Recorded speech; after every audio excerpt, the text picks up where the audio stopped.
So hello everyone, you all would be knowing this that NABARD phase 1 result was already out yesterday. तो कल रात को ही result लग गया, right? Many of the students even would have check their phase 1 यानी कि नाबार्ड के 2023 के फेज 1 का प्रीलिम्स का रिजल्ट कल रात को लग गया। आपने चेक किया होगा, बहुत सारे स्टूडेंट्स का रिजल्ट में भी पास होगा, बहुत सारे स्टूडेंट्स का मे बी रिजल्ट फेल होगा।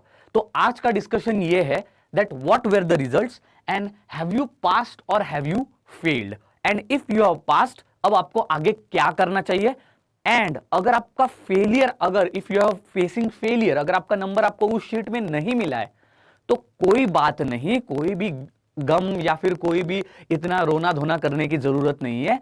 हम उसके बारे में भी बहुत अच्छे से डेप्थ में डिस्कशन करेंगे। So today's topic is all about discussion that what would be now the line of action after the result of phase 1। We already knew, देखो कोई कोर्स ऑफ एक्शन चेंज नहीं हुआ है, nothing has changed up till now. क्यों? क्योंकि phase 2 का exam 19 नवंबर को होके रहेगा। आप चाहे पास हो या चाहे फेल हो, वो 19 नवंबर को होके रहेगा। What ever candidates have passed वो आगे चले जाएंगे एग्जाम देने के लिए। Those who have not passed, अब मैं और एक बात बता देता हूं, क्या आपके सारे अटेम्प्ट खत्म हो चुके हैं एग्जाम देने के? नहीं। आपको पता है अगली बार फिर से जब नाबार्ड फेज 1 आएगा 2024 का, फिर से आप लोग रेडी हो जाओगे, और वो भी exact at that time when you should not start your preparation. So that is why be little bit serious when you give your ardent time and not just time, your life for any competitive exam, then that period, from that time the whole of your dedication and your life should be given or should be totally dedicated to that exam only। चाहे फिर आपका first attempt में निकले, चाहे आप phase 1 में fail हो जाओ या फिर फेज 2 में फेल हो जाओ, anything should not come in between your dedication for that particular exam, and that is why let's jump today to the main thing, that is result। Overall, if you see the result, if you can check if your name is there into the list or not, from today if we count till 19 November, you are just having 15 days।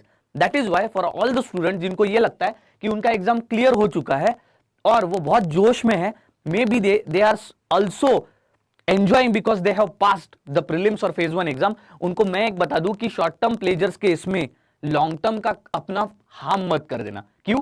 क्योंकि exam already बस 15 days है, और जब 15 days है ऐसी हालत ना हो जाए आपकी that after 19 November you are crying. And why this will happen? It's because मैं आपको एक गारंटीड चैलेंज देता हूं, this year in NABARD phase 2 उन्हीं लोगों का एग्जाम निकलेगा those who have prepared for at least 4 months to 6 months for phase 1 as well as phase 2।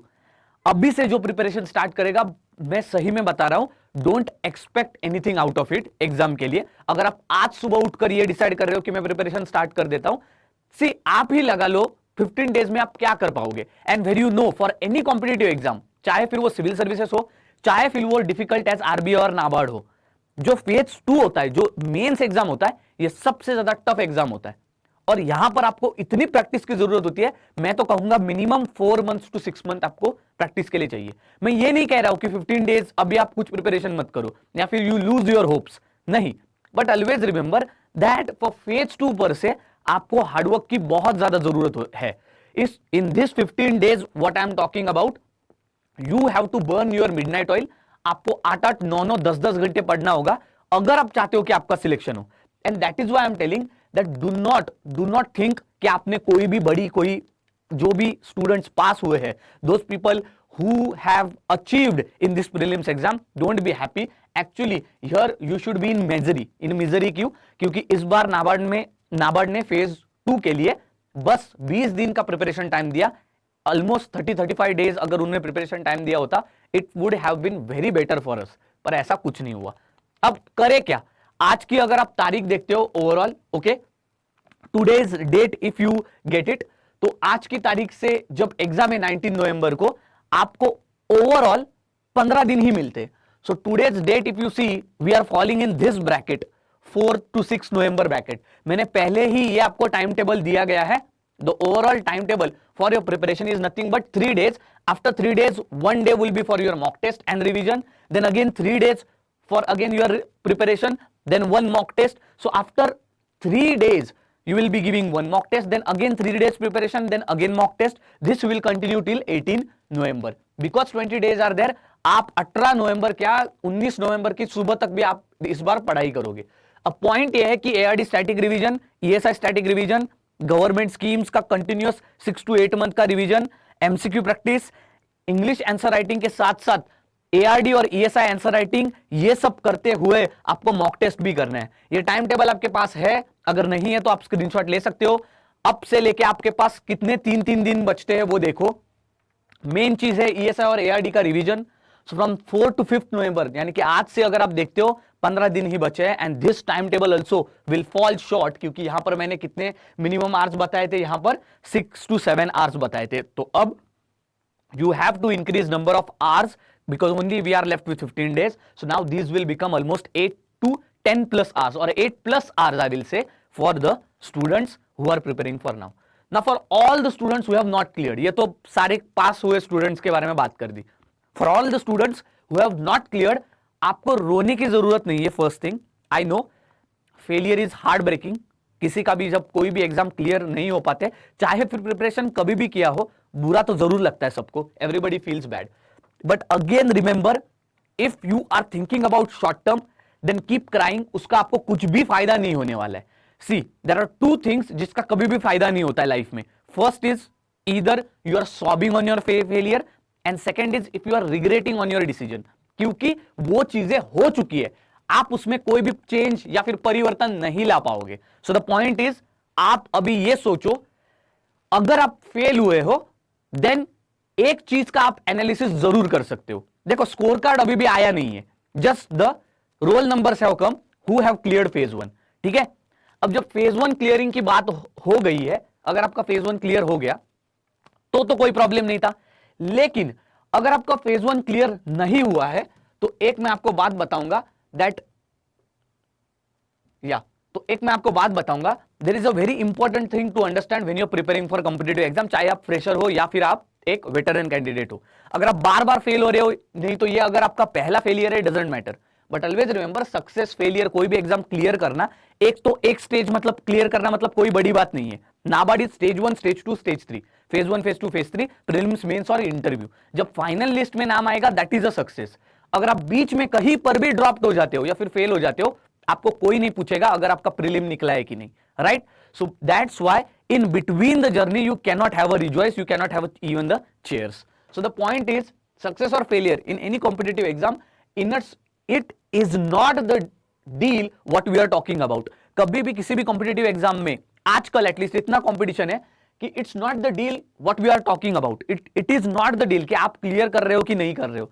Main thing is that it's all about the journey. Because ये exam, भले ही आप नाबार्ड का syllabus पढ़ रहे हो, बट एक्चुअली एवरी एस्पिरेंट, अगर कोई भी स्टूडेंट हो, मैं भी एक स्टूडेंट हूं, मैं भी ये जानता हूं दैट हर एक कैंडिडेट्स के अलग अलग वीकनेसेस होते हैं, प्रॉब्लम्स होते हैं, चाहे फिर वो आपके इकोनॉमिक प्रॉब्लम्स हो, लाइफ के प्रॉब्लम्स हो, कोई भी हो. That is why the whole competitive journey, कोई भी ये ट्यूटर आपको बताएगा नहीं. It is more about journey and less about syllabus और less about success and failure. आप किस सिचुएशन से डील करते हो ये बहुत मैटर करता है. It is always about journey and I bet it out, it's always about journey.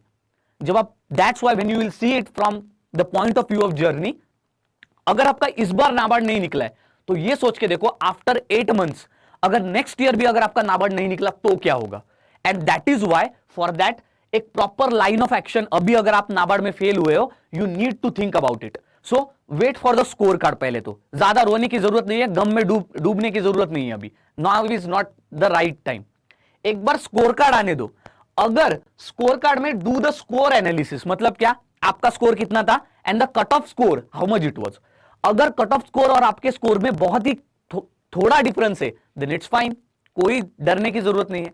But if there is a huge difference between the cutoff as well as your marks, then it is the matter of concern. and फिर अगर आपको बहुत ही बुरे marks मिले, if you have got very less marks, फिर रोते बैठ जाना, definitely you deserve to cry. ठीक है, right? Then identify the mistake after crying. Okay, after crying, don't again sob or do the regret. Rather do identify the mistake, and that is why there is one important aspect in this video I was going to tell, that is about analyzing.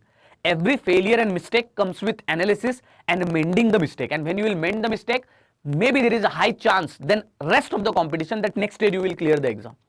So identify the mistakes, do the problem analysis. And what is this problem analysis? देखो अब एक चीज मैं clear करता हूं, अब तक score card आया नहीं है, that's why you don't know how much marks you have got. So therefore I will recommend you to do 3 step analysis. First is decision analysis, कि आपके थ्रू आउट नाबार्ड के फेज 1 के प्रिपरेशन में आपका क्या क्या डिसीजन गलत था. सेकेंड, प्रॉब्लम एनालिसिस, आपके नाबार्ड के प्रीलिम्स या फिर फेज 1 में आप जो प्रिपरेशन कर रहे थे, what were the problems, what were your challenges, what were your mistakes, इसका भी एनालिसिस करो. And third is potential problem analysis. Potential in the sense आपको क्या लग रहा था कि गलत हो सकता है और वही चीज गलत हुई, और मे बी आपको क्या नहीं लगता था गलत होगा और वो गलत हो गया. फॉर एग्जाम्पल, जब स्कोर कार्ड आएगा, you check your all marks.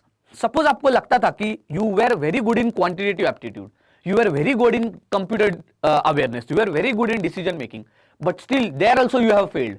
So it means that potential problem yahan par you were not able to identify, or maybe we faced a potential problem.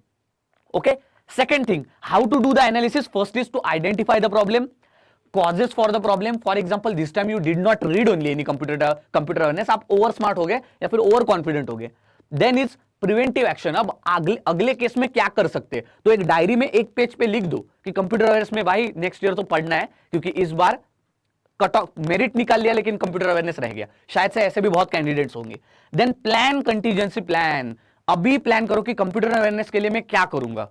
क्या मैं अभी से प्रिपरेशन स्टार्ट करूंगा? That would be a foolish thing, क्योंकि computer awareness qualifying subject है. तो last के 1-2 महीनों में भाई मैं कंटीजेंसी प्लान बनाऊंगा, चाहे अब लिख दो ये या फिर नेक्स्ट टाइम लिख दो, ठीक है. या फिर just write it down that I will make a plan, और maybe make a plan now only, because now the intensity of the regret and maybe sobbing, जो गम होगा वो ज्यादा होगा, तो अभी प्लान अच्छा बनेगा.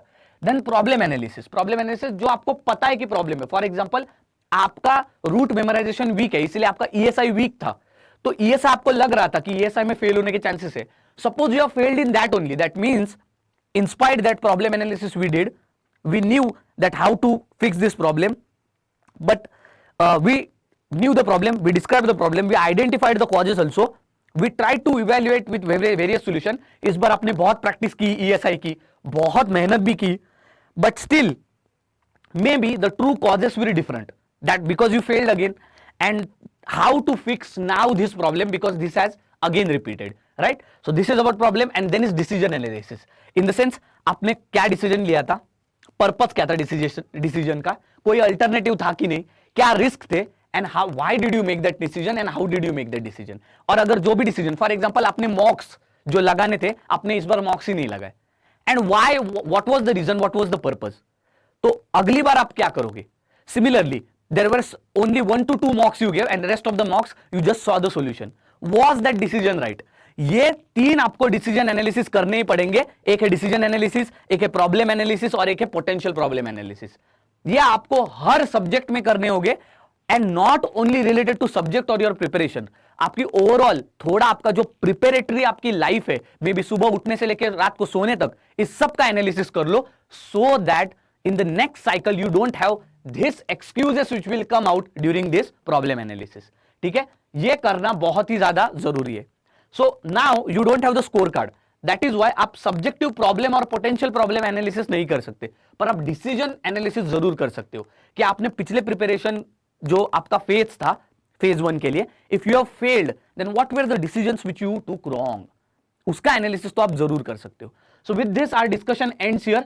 This was for all the students, actually for all the students who actually failed. ठीक है, जिनका भी नाम फेज 1 में नहीं आया, उनको क्या करना चाहिए अभी. Many of the platforms, many of the teachers, many of the mentors, they do not actually recommend student कि अब भाई अब आगे क्या करे, उनका तो हाथ सब लोग छोड़ देते, right? So we don't want that, and that is why we came up with this possible solution for you. Thank you very much. See you next time.